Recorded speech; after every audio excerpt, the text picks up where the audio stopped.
America வரலாறு காணாத போராட்டத்தை சந்தித்துக் கொண்டிருக்கிறது. ட்ரம்ப் அமெரிக்காவின் தற்போதைய ஆட்சியாளர். இவர் மனம் போன போக்கிலே செயல்படுகிறார். அமெரிக்காவினுடைய ஆட்சியாளர் என்பவர் மன்னர் அல்ல, மக்களால் தேர்வு செய்யப்படக்கூடியவர்.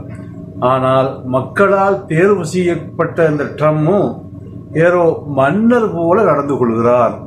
மக்களுடைய அந்த உணர்வுகளுக்கு மதிப்பளிக்காமல், மக்களுடைய அந்த சிந்தனைகளுக்கு மதிப்பளிக்காமல், அவருக்கு என்ன தோணுதோ அதை செய்கிறாரு. அவர் எதை செய்ய வேண்டும் என்று நினைக்கிறாரோ அதை செய்கிறாரு. அப்ப இவருடைய செயல்முறைகள் மன்னர் ஆட்சி நடப்பது போன்ற ஒரு செயல்முறையில அவர் தன்னை மன்னர் என்று நினைத்துக் கொண்டிருக்கிறார்.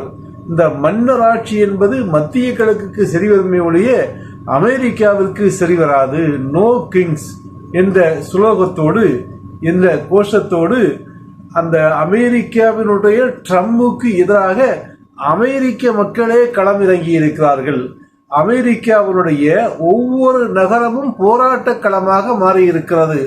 அமெரிக்காவினுடைய 50 மாகாணங்களிலும் போராட்டங்கள் நடைபெறுகிறது.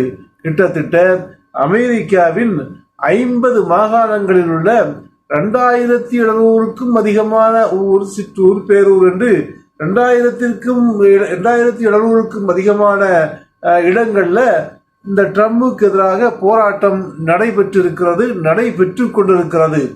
இதுல கிட்டத்தட்ட 7 மில்லியன் 70 லட்சத்துக்கும் அதிகமான மக்கள், கிட்டத்தட்ட கோடிகளை தொடக்கூடிய அளவிற்கு மக்கள் இதுல திரண்டு இருக்கிறார்கள். ட்ரம்புக்கு எதிராக இப்படி ஒரு 70 லட்சம் பேருக்கும் அதிகமாக, கோடிகளை நெருங்கக்கூடிய அளவில் மக்கள் ஒரு போராட்டத்தில் திரளுவது என்பது இதுவரையிலும் அமெரிக்க வரலாற்றில் இல்லாத ஒன்று என்று இருக்கிறாங்க. இதை கணிப்பவர்கள், இதை பற்றி ஆய்வு செய்யக்கூடியவர்கள் சொல்கிறார்கள். ஆக இப்படி ஒரு மிகப்பெரிய ஒரு போராட்டத்தை அமெரிக்கர்கள் முன்னெடுத்திருப்பது ட்ரம்புக்கு மிகப்பெரிய பின்னடைவாக கருதப்படுகின்றது. ட்ரம்புடைய அந்த காவல்துறை இந்த மக்களுக்கு எதிராக வன்முறைகளை தற்போது கட்டவிழ்த்து விட்டிருக்கிறது.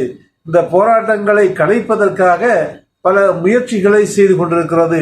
இங்கே நான் இதுல ஒரு வீடியோ இணைத்திருக்கிறேன். இது அமெரிக்காவினுடைய போஸ்டன் நகரத்தில் நடந்த ஒரு அந்த பேரணி, ஒரு எதிர்ப்பு கூட்டம். இது ஒரு நகரத்தினுடைய காட்சி. இது மாதிரி 2700 நகரங்கள்ல போராட்டங்கள் நடந்து கொண்டிருக்கிறது. ட்ரம்பை மக்கள் எதிர்த்து கொண்டிருக்கிறார்கள். ட்ரம்ப் விரும்பியது மாதிரி அந்த நாட்டுக்கு இவ்வளவு வரி, இந்த நாட்டுக்கு இவ்வளவு வரி, அவனை வெளியேற்றி இவனை வெளியேற்றி என்று எந்த சட்ட வரம்புகளுக்கும் நிற்காமல, எந்த நீதிமன்ற வரம்புகளுக்குள்ளும் நிற்காமல் அவர் மனம் போன போக்குல ஒரு மன்னரை போல செயல்பட்டு கொண்டிருக்கிறார்.